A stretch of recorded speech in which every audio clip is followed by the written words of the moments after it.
Hello everyone, this is Electromaniac and I wanted to show you guys today the 2.5 on the PTU. It's actually doing pretty well and it should be live.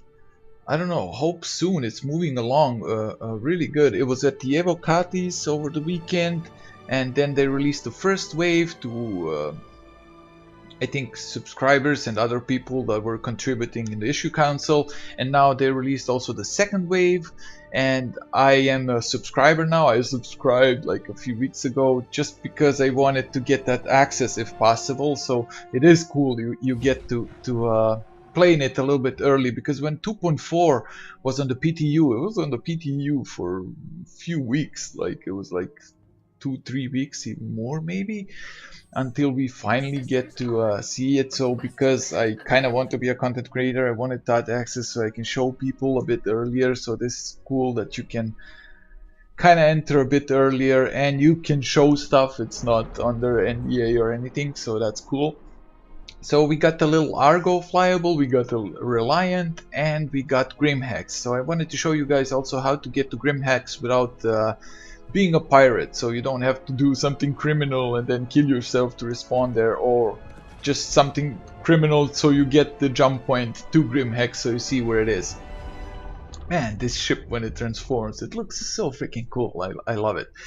And I have good news and bad news. The good news is it's moving along pretty fast, so I guess in a day or two they will release the third wave for the PTU and so on and so forth. They were expanded even further, hopefully, because there seems to be really no big blockers. It is resolved and they're moving along pretty fast now, so maybe in a week or so you should be able to play it live, so for everybody. But yeah, that's all speculation.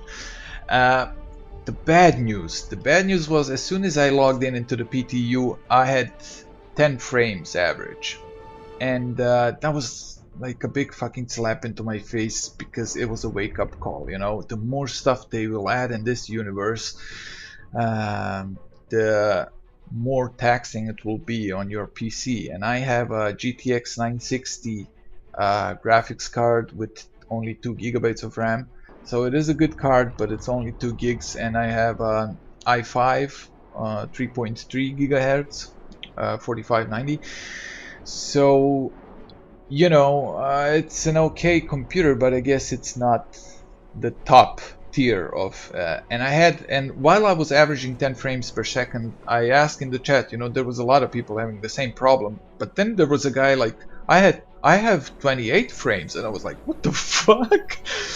And he had a GTX 980 Ti, so yeah. And while I was flying the Reliant, there was this guy in the Argo, and suddenly he was kind of leaving his ship, and I was like, what the fuck is he doing? Because I was flying around him just for the sake of some footage, and there he goes. I totally was baffled, like, what the fuck is he doing? Where is he going? Like, in the blackness of space? Like, Port Olisar is in the other direction. But I figured since he left his Argo, I'll go in and you know, try it out at least. So that was kind of cool. So while I do that, I'll continue my bad news, so to say. Yeah, 980 Ti, that's like the top tier card you could buy. Well, when I was buying this computer about 7-8 months ago. So you will need a fucking beast to run this. Now I don't know if I hope they will optimize it just a little bit before it goes live, so it will be a little bit better. But that's just my hoping. But the wake-up call is, imagine when 2.7 comes live and when we have planets and whatnot and all kinds of shit. Now we have 2 station Grim Hex and Port Olisar, and I have fucking 10 frames, you know.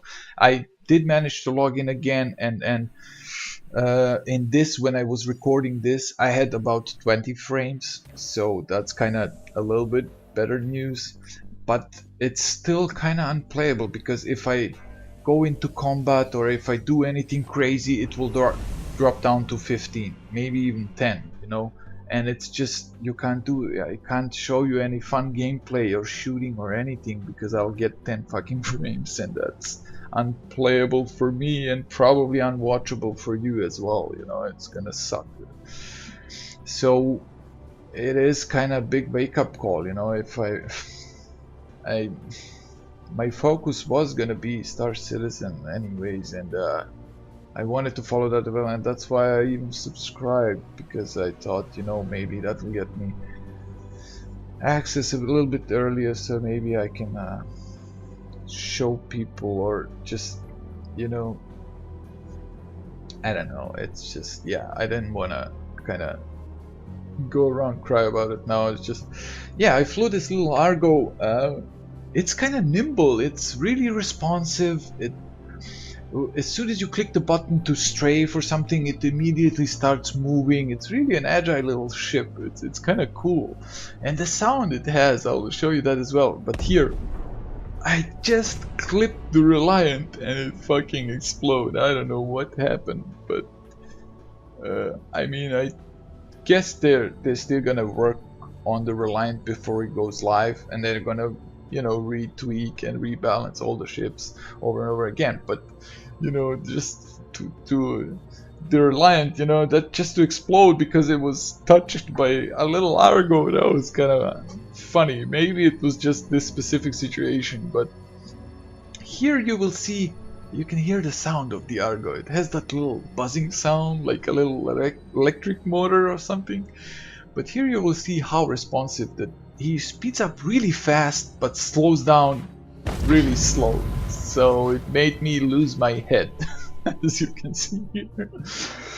But I guess that also will be rebalanced even before it goes live, but then, you know, again and again until they tweak that all, that it works really well. But it kind of speeds up so fast.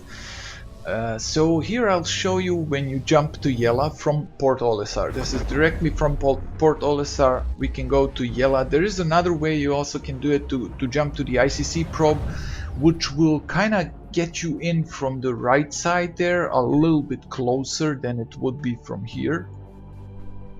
You see on the right side where that mist is, so from that side kinda you jump in and you're a little bit closer, because Grim Hex is now exactly on the other side of this moon. So when you come in from Port Olisar, it's actually just on the other side, so you know where to go. I'm going on the right side because it is a little bit closer to the right side if you go from this side than from the left side around. So I would suggest you go from this side like I'm doing here, and I'll show you here also how it looks, so you get really a sense where it is in relations to the big